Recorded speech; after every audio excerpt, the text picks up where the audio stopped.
Hello students, कैसे हैं आप लोग। आप लोगों का केमिस्ट्री का पेपर हो गया। तो जैसे आपने देखा केमिस्ट्री का पेपर दिया अपना, तो आपको पता लगा होगा कि कैसा पेपर आया है। और जो फीडबैक्स मिले हैं उसके हिसाब से तो मॉडरेट से एवरेज पेपर था। और आप लोगों ने खुद भी फील किया होगा ऐसा। लेकिन फिजिक्स के साथ ऐसा नहीं होने वाला है, ये आप भी जानते हो और मैं भी जानता हूँ। तो आज कुछ एक बहुत ही बेसिक सी चीजें करने वाले हैं हम लोग। ये वीडियो जस्ट आपको ये बताने के लिए है कि क्या आपने करना ही करना है और क्या नहीं करना है। तो बहुत ही बेसिक सी चीजें रहने वाली हैं। बहुत ज्यादा ऐसा कुछ नहीं है कि बहुत ज्यादा हम कुछ ऐसा बताने वाले हैं कि जो आपको बहुत ज्यादा डिफिकल्ट पार्ट कुछ नहीं है। हम बहुत मैं सिंपल से टिप्स बताने वाला हूं आपको कि क्या आपने करना है और क्या नहीं करना है। तो अभी 2-3 दिन बचे हैं आपको, तो आपको प्रिपरेशन को आपने कैसे पेस अप करना है, कैसे पेस आउट करना है, क्या चीजें करनी है पहले और क्या चीजें आपको बाद के लिए रखनी है।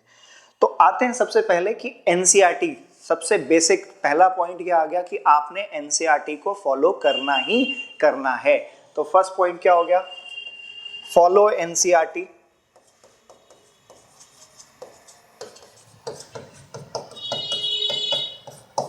अब आते हैं सबसे पहले कि एनसीईआरटी में मैं सबसे पहला क्वेश्चन कि फर्स्ट बुक करूं या सेकंड बुक करूं। तो ये मेरा सजेशन है कि आप सेकंड बुक सबसे पहले करें। बिकॉज सेकंड बुक, जैसे पता है आपको, पहले भी मैं बहुत बार कहता हूँ ये कि सेकंड बुक जो है वो ज़्यादा स्कोरिंग है। उसमें बहुत ज़्यादा डिफरेंट वैरायटी ऑफ क्वेश्चंस का स्कोप नहीं है और आपको एक लिमिटेड सेट ऑफ क्वेश्चंस मिलेंगे। तो आपने क्या करना है, prepare your NCERT part 2 first. तो क्या करेंगे, सबसे पहले जैसे पता है आपको कि इसके अंदर रे ऑप्टिक्स, वेव ऑप्टिक्स और मॉडर्न फिजिक्स वाला पार्ट जो है वो सिंपल है। उसमें आपको बहुत ज़्यादा टाइम नहीं लगने वाला है। और सेमीकंडक्टर जो है आपके लिए वो पावर प्ले वाला खेल है। 7 नंबर हैं, वो बहुत इजी चैप्टर है। एनसीईआरटी, सिर्फ एनसीईआरटी पढ़ोगे तो भी आप उसमें फुल के फुल मार्क्स स्कोर कर सकते हो। और जो आपके मॉडर्न फिजिक्स के क्वेश्चंस हैं, चैप्टर्स हैं, जैसे कि ड्यूल नेचर ऑफ मैटर हो गया, एटम न्यूक्लियाई, इसमें से मैक्सिमम पार्ट आपने केमिस्ट्री में पढ़ा हुआ है। तो वो भी बहुत सिंपल है, कोई रॉकेट साइंस उसके अंदर ऐसा कुछ बहुत ज़्यादा डिफिकल्ट नहीं है। कुछ एक डेरिवेशंस हैं और कुछ न्यूमेरिकल पार्ट है, वो भी कर लेंगे तो बहुत अच्छे से हो जाएगा। तो ये वाला पार्ट है। फिर आते हैं रे ऑप्टिक्स और वेव ऑप्टिक्स। रे ऑप्टिक्स और वेव ऑप्टिक्स में से क्या क्या इंपॉर्टेंट है जो करना ही करना है आपने। ऑप्टिकल इंस्ट्रूमेंट्स वाला पार्ट जरूर करना है। एस्ट्रोनॉमिकल टेलीस्कोप हो गया, टेलीस्कोप, माइक्रोस्कोप, रे डायग्राम्स, उनके डेरिवेशन, मैग्निफिकेशन के जो डेरिवेशंस हैं वो करने ही करने हैं, उनको तो छोड़ना ही नहीं है। ठीक है, जैसे कि पता ही है आपको कि जो वर्किंग डिवाइसेस हैं या वर्किंग इंस्ट्रूमेंट्स हो गए, तो सेकेंड बुक की बात करें तो टेलीस्कोप, माइक्रोस्कोप, इनको नहीं छोड़ना है आपने। फिर जो बेसिक आपके केस स्टडी बेस्ड क्वेश्चंस हैं वो 2 चैप्टर्स हैं इंपॉर्टेंट। अगर मैं सेकेंड बुक में से बात करूं तो सेकेंड बुक में से ऑप्टिक्स में से केस स्टडी आ सकती है या सेमीकंडक्टर्स में से केस स्टडी के क्वेश्चंस। और इसमें भी किसके केस स्टडी बनती है, पीएन जंक्शन की, पीएन जंक्शन फॉर्मेशन की हो सकती है या बायसिंग की हो सकती है। ठीक है, इधर बात करें तो किसी एक ऑप्टिकल इंस्ट्रूमेंट की हो सकती है, या जनरली जो मैक्सिमम बनती है वो है बेटा टीआईआर पे। टीआईआर हो गया या रिफ्रैक्शन थ्रू अ प्रिज्म। या एक टॉपिक और ले लेते हैं, कॉम्बिनेशन ऑफ लेंसेज। जैसे आपने देखा होगा एनसीईआर जो सीबीएसई का सैंपल पेपर है उसमें ये कॉम्बिनेशन ऑफ लेंसेज है। तो ये केस स्टडी बेस्ड क्वेश्चंस इस तरह के इन टॉपिक्स के आ सकते हैं। ठीक है, तो ये तो पता ही है आपको। टीआईआर का क्वेश्चन तो है ही सबसे इंपॉर्टेंट। टीआईआर का क्वेश्चन तो किसी ना किसी फॉर्म में होना ही होना है। और प्रिज्म का क्वेश्चन पक्का होगा ही होगा, चाहे 2 मार्क का हो, चाहे 3 मार्क का हो, या कॉम्बिनेशन ऑफ लेंसेज का। और सबसे इंपॉर्टेंट चीज, चाहे आप फर्स्ट बुक पढ़ रहे हैं चाहे आप सेकंड बुक पढ़ रहे हैं, एनसीईआरटी के एग्जाम्पल्स बहुत बहुत इंपॉर्टेंट हैं। एनसीईआरटी के एग्जाम्पल्स आप बार बार प्रैक्टिस कीजिए। एनसीईआरटी एग्जाम्पल्स में से बिल्कुल सेम वैल्यूज के साथ सेम क्वेश्चंस आते हैं, बहुत बार होगा।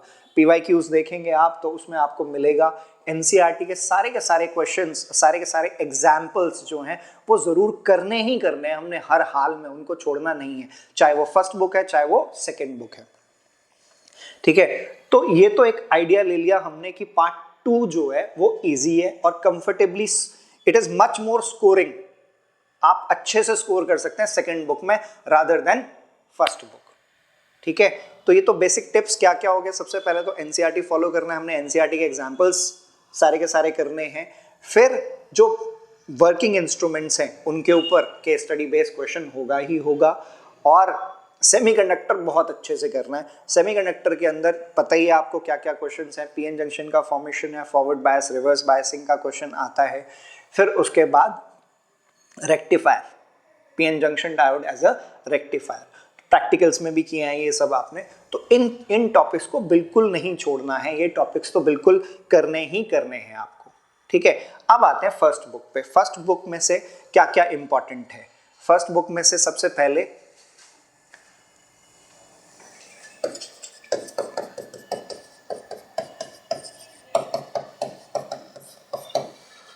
अब एक चीज बीच में बात कर लेते हैं कि क्या नहीं करना है। ये तो बात कर ली हमने कि करना क्या क्या है, अब क्या क्या नहीं करना है।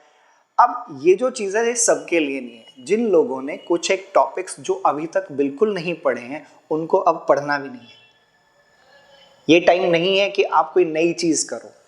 ठीक है, इस टाइम पे आपको कोई नया टॉपिक नहीं उठाना है, और होप करते हैं कि आपने सारा कुछ कवर कर लिया होगा। ठीक है, सारा कुछ कवर कर लिया होगा। फिर भी अगर कोई एक ऐसा टॉपिक है, टॉपिक इन द सेंस कि पूरा पूरा चैप्टर तो नहीं होना चाहिए जो आपने छोड़ा हुआ हो, लेकिन फिर भी कुछ एक चैप्टर के कुछ पोर्शंस अगर हैं तो वो इनिशियल डेज में खत्म होने चाहिए, लास्ट मोमेंट पे उनको नहीं छोड़ना है। ठीक है, दूसरी चीज कि क्वेश्चन बहुत ध्यान से पढ़ना है, सबसे इंपॉर्टेंट चीज है।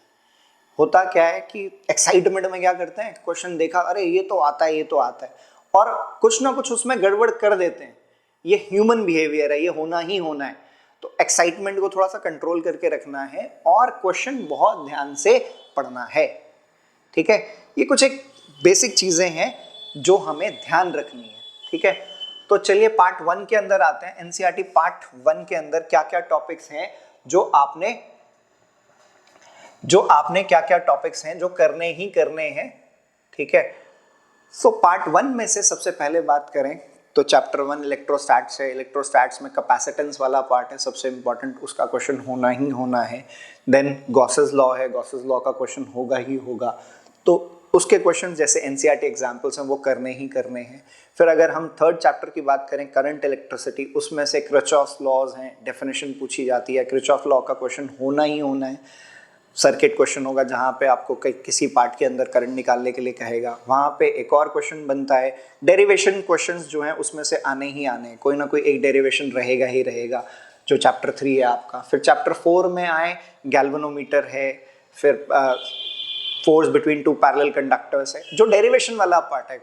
बायट-सैवर्ट्स लॉ है, फिर एम्पेयर सर्क्यूटल लॉ है। तो ये सारे जो डेरिवेशन वाला पार्ट है वो अपना अच्छे से स्ट्रॉन्ग कीजिए। और एक और टिप देना चाहूँगा मैं आपको कि जो भी फॉर्मूलेज हैं, होता क्या है कि न्यूमेरिकल पार्ट के अंदर आता है लेकिन फॉर्मूला कहीं ना कहीं गड़बड़ हो गया, जिसकी वजह से आपका क्वेश्चन पूरा का पूरा गड़बड़ हो जाएगा। तो मेमोराइज द फॉर्मूलाज थॉरली। आपने फॉर्मूला सारे के सारे बहुत अच्छे से प्रैक्टिस करने, लिख लिख के प्रैक्टिस करने, याद नहीं करने, लिखना बहुत जरूरी है। ठीक है, फिर आते हैं चैप्टर 5 में से पैरामैग्नेटिक, डायमैग्नेटिक और फेरोमैग्नेटिक सब्सटेंसेस की प्रॉपर्टीज का क्वेश्चन होना ही होना है। उस चैप्टर में से यही क्वेश्चन बनता है। चैप्टर 6 में आए, चैप्टर 6 के अंदर जैसे वर्किंग डिवाइसेस हैं, वर्किंग डिवाइसेस के अंदर क्या आ गया आपका, गैल्वेनोमीटर आ गया, एसी जनरेटर आ गया, फिर ट्रांसफार्मर आ गया। इनके क्वेश्चन आपको केस स्टडी बेस्ड क्वेश्चन भी मिल सकते हैं या डायरेक्ट क्वेश्चंस भी हो सकते हैं जहां पे आपको कंस्ट्रक्शन वर्किंग। और एक और चीज क्या, ग्राफ्स के क्वेश्चन ग्राफ के क्वेश्चन कम से कम 5 से 6 नंबर के क्वेश्चंस ऐसे होते हैं, 5 से 6 मार्क्स के क्वेश्चंस ऐसे होंगे, चाहे वो ऑब्जेक्टिव टाइप क्वेश्चंस हो, चाहे वो आपके सब्जेक्टिव क्वेश्चंस हो, उनके अंदर ग्राफिकल क्वेश्चंस बहुत ज़्यादा मिलेंगे आपको। मतलब 5 से 6 मार्क्स आराम से होंगे जो ग्राफ के क्वेश्चंस होंगे। तो ग्राफ्स बहुत अच्छे से प्रैक्टिस करने हैं, सारे के सारे जो ग्राफ्स हैं उनको बहुत अच्छे से प्रैक्टिस करना है। चैप्टर 3 के अंदर है, 4 के अंदर, इवन हर एक चैप्टर के अंदर कुछ ना कुछ किसी ना किसी फॉर्मूले को यूज करके आपको ग्राफ बनाने के लिए कह सकता है। ठीक है, फिर आते हैं चैप्टर 5। जैसे बताया मैंने आपको, डायमैग्नेटिक सब्सटेंसेस, पैरामैग्नेटिक सब्सटेंसेस, उनकी प्रॉपर्टीज हो गई। चैप्टर 6 में आ गया, चैप्टर 6 में से डेरिवेशन, म्यूचुअल इंडक्टेंस का डेरिवेशन, सेल्फ इंडक्टेंस का डेरिवेशन है, वो सबसे इंपॉर्टेंट है। फेरेडेज लॉ हो गया, फेरेडेज लॉ के एप्लीकेशंस हो गए, तो ये सब क्वेश्चंस हो गए। चैप्टर 7 की बात करें, चैप्टर 7 ऑल्टरनेटिंग करंट में फेजर डायग्राम को यूज करके इम्पीडेंस कैलकुलेट करना और करंट और वोल्टेज के बीच में रिलेशनशिप, फेजर डायग्राम हो गया। पावर का डेरिवेशन है, ट्रांसफार्मर आ गया इसके अंदर। तो ये सारी चीजें, ये छोटे छोटे टॉपिक्स या जो टॉपिक्स हैं वो सारे कवर करने हैं। तो ऑब्वियसली वो तो है ही है कि जब आप बोर्ड्स के लिए प्रिपेयर कर रहे हैं तो सारे टॉपिक्स तो कवर करेंगे ही करेंगे, लेकिन कुछ एक टॉपिक्स हैं जो ज़रूर करने हैं। ट्रांसफार्मर जैसे आपके प्री बोर्ड्स में या बाकी सारे एग्जाम्स में आपने देखा होगा, क्वेश्चन होगा ही होगा। गैल्वेनोमीटर है, conversion of galvanometer into ammeter and conversion of galvanometer into voltmeter, वो सब क्वेश्चंस आपको करने ही करने हैं। चैप्टर 8 सबसे इजी, इलेक्ट्रोमैग्नेटिक स्पेक्ट्रम है, उसको पढ़ना है।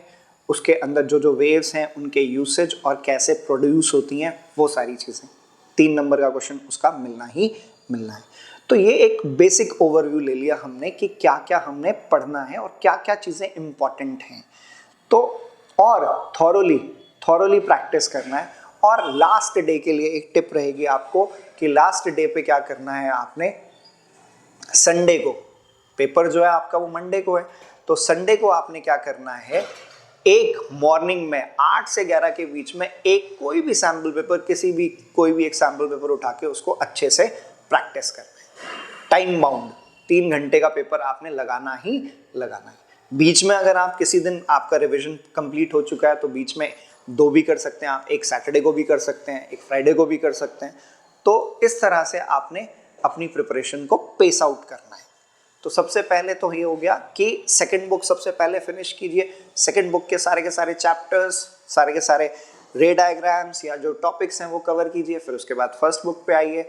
एनसीईआरटी को ही फॉलो करना है आपने, एनसीईआरटी के अलावा किसी बुक को अभी यूज़ नहीं करना है, सिर्फ एनसीईआरटी फॉलो कीजिए। और एनसीईआरटी के एग्जाम्पल्स, जैसे मैंने बोला, एग्जाम्पल्स तो ज़रूर करने ही करने हैं। ठीक है, पैनिक नहीं होना है, क्योंकि प्रॉब्लम यही होती है कि पैनिक सिचुएशन में हम आता हुआ भी गलत करते हैं। तो पैनिक नहीं होना है किसी भी सिचुएशन में। देखो 2 ही चीज़ें हो सकती हैं, या तो पेपर बहुत ज़्यादा डिफिकल्ट आ गया या पेपर मॉडरेट रहा या एवरेज रहा।